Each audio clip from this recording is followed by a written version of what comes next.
السلام عليكم ورحمة الله وبركاته. النهارده في فيديو السلام عليكم ورحمة الله وبركاته. اللهم صل وسلم وبارك على سيدنا محمد وعلى أهله وصحبه وسلم. ازيكم عاملين ايه؟ وحشتوني. معانا النهاردة عملنا الطعمية، عايزين نعمل الفول.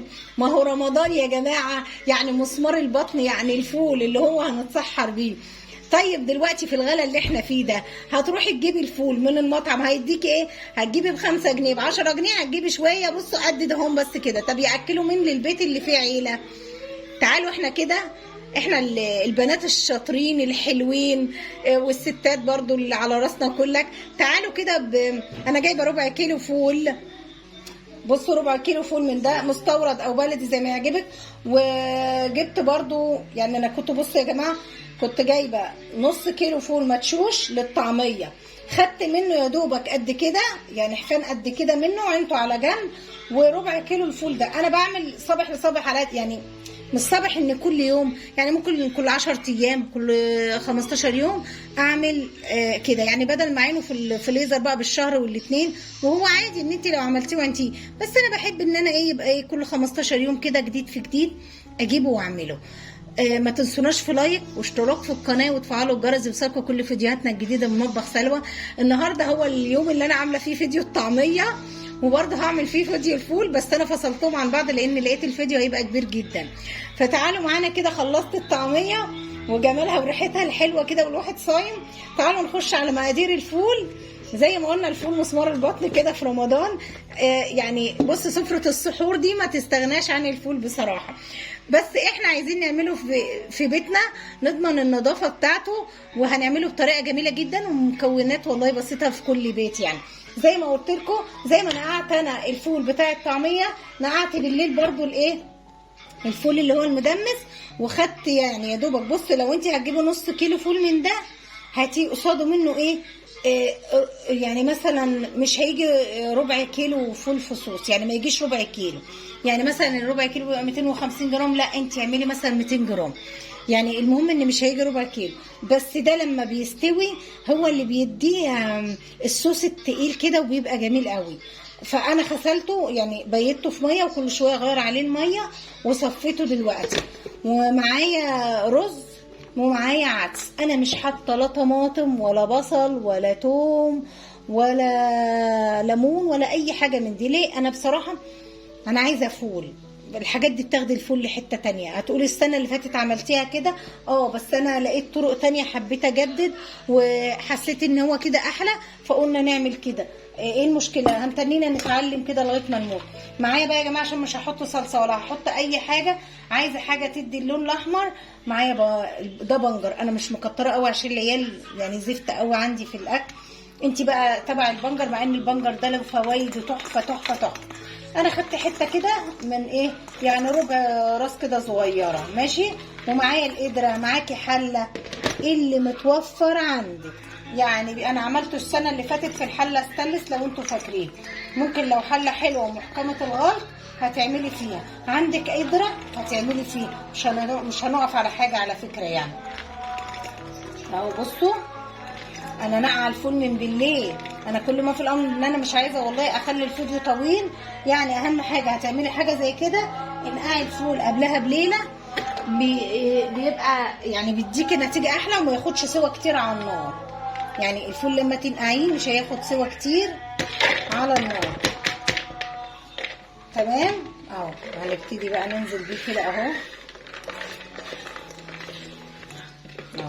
ادي الفول اهوت كده، وادي الرز اهو. الرز بقى بيديله ايه برضو، الرز بيبقى فيه نشا كده وبيبقى جميل فيه قوي حلو. طبعا العدس اللون بقى والجمال بقى مفيش بعد كده. يعني اهو، يعني معلقتين عدس معلقتين رز والفول. وهجيب ثواني معايا اهو. طبعا بغلي ميه على البوتاجاز، لازم تكون ميه مغليه، وانزل بيها هامله الايه. انا السنه اللي فاتت كمان كنت عامله كميه كبيره ما نفعتش في القدره، فنقلتها في الحله. بس انا السنه دي عملت على قد. ليه بقى؟ لان زي ما قلت لكم كده، انا بحب اعمل كل 15 يوم. يعني زي الطعميه برضو، اجيب واعمل وتخلص ويبقى ايه، عملتي برضو ان الحاجه تبقى عندك وفي نفس الوقت برضو وفرت يعني ايه كل 15 20 يوم لما اعمل مش مشكله يعني، بس بتبقى الحاجه صبح. بصوا بقى الميه بتغلي اهي زي ما انتم شايفين كده. بصوا يا جماعه، يعني انا هحاول ارفع التليفون شويه اهوت. الميه كده بسيب يعني حته كده فاضله عشان ما تقعدش تفور مني. تمام. طبعا هغطيها. انا الميه بتغلي اهي. البوتاجاز هخليه شمعه، يعني البوتاجاز هخليه شمعه بس. طبعا انا عايزاه محكم، يعني انا عايزاه محكم كده مقفول. ماشي. هنعمل ايه بقى؟ هقول لكم هعمل ايه. مثلا واحده عندها الغطا بتاعها بتاع القدره ضاع انكسر مش محكم قوي، في اي ظروف هجيب مثلا ورقه اهي زي ورقه الورق اللي هو ده اهو، يعني بيخليها مغلقه حلوه كده بحيث ان الايه الفول يستوي معاكي، لان مش عايزين في اي طبعا البوتاجاز شمعه هياخد له ساعتين. عايزه تفتحي عليه، انا طبعا حاطه له ميه بزياده قوي اهو. عايزه تفتحي عليه، طبعا انا هجيب الغطا احطه فوق كده. الغطا بتاعها هحطها برده فوقها، بس هي كده محكمه جدا. هسيبه من ساعتين ونص وهبص عليه ونرجع تاني مع بعض. يلا كده ما تنسوناش في لايك، ويلا نخش على البوتاجاز. ورجعت لكم تاني كده بعد ما الفول قعد يجي 3 ساعات على نار هاديه زي ما قلت لكم. طبعا زي ما انا عاملاه كده ما شاء الله الحركه دي بتسويه جدا. فطبعا انا يا دوبك طفيت سبته يهدى شويه، وهنبتدي نشيل مع بعض اهو. ما تهزهاش يا عبد الرحمن. طبعا عايزين نفضيها هنا في حاجه هنا كبيره اهي. ما شاء الله ما شاء الله الفول زي العسل وجميل جدا اهو. هوريكم اهو بقى ننزله كده من انا كل حاجه معاكم والله ما شفت حاجه فيه اهو. نبتدي نجيبها كده اهوت. ما شاء الله الفول زي العسل استوى، يعني مستوي سوا جميل جدا على نار هاديه وحلو. عاملينه على شمعه، بس طريقه الورق الفيون دي بتفرق، بتخليه يستوي بسرعه اما بنغطيه بالغطا بتاعها. بتنها تفور على فكره، ما فرش ولا بهدلش الدنيا. كان الاول يقعد يفور والله، ينزل ميه الريحه يعني تبقى ريحته، هو طبعا ريحته جميله وزي الفل، بس ورق الفول ده لقيته جميل جدا جدا. كيف تسويه الفول سواه، وكيف يعني في حاجات او كفايه كده. انا طلعت ما شاء الله، بس يعني في فول هنجرب كده بالمعلقه. كفايه شايفين، بس ثواني اغسل ايدي.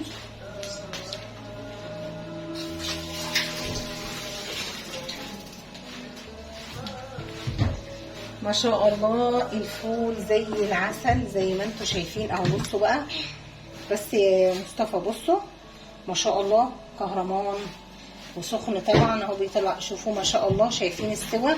بس يا مصطفى اهو اقربها هنا شويه كمان اهي. الرز طبعا والعدس والفول اللي هو الفصوص ده عامل. شايفين العيال بقى دايما يحبوا ياخدوا الصوص ده، يعني العيال دايما تحب الصوص ده. ان هما انت ممكن لو عايزاه لون احمر من كده ممكن تحطي له كركم، او يعني ممكن لو حطيته كركم. انا بصراحه ما حبيتش بصراحه لا الطماطم ولا الصلصه، كل دي حاجات يعني هتغير من طعم الفول خالص. فانا حبيت ان احنا نعمله فول كده نحس بطعم الفول بصراحه. يعني انا اكتفيت بالعدس والرز بس، غير كده مفيش حاجه خالص. واستوى جدا وزي العسل اهوت زي ما انتم شايفين كده اهو. تعالوا معايا كده. عايزين بقى برضو هنعمل برضو عايزين يعني هنحفظه في برضو نفس الطريقه. هقول لكم هحفظه في برضو نفس الكبات دي واعمل برضو معاها لو فاض كيس ولا حاجه، او المره تبقى على قد ان انت يعني اجيبها واقوم عاملاها. وبعدين بقى انا هعمل حلقه للطحينه ان شاء الله باذن الله. يعني برضو الفول ده يعشق الطحينه اهو زي ما انتم شايفين ما شاء الله. مستوي وجميل جميل جميل، مش هقول لكم يعني حاجه روعه. نقفلها اهو تمام كده، وبرده نعبي في كيس. يعني انا برضو يعني فكره مش هتكفي، هعبي في اكياس اهي. فانا هعبي في كيس اهوت برضو وارجع معاكم تاني. ورجعت معاكم تاني. طبعا عبينا كل حاجه. هقرب الكاميرا اهي.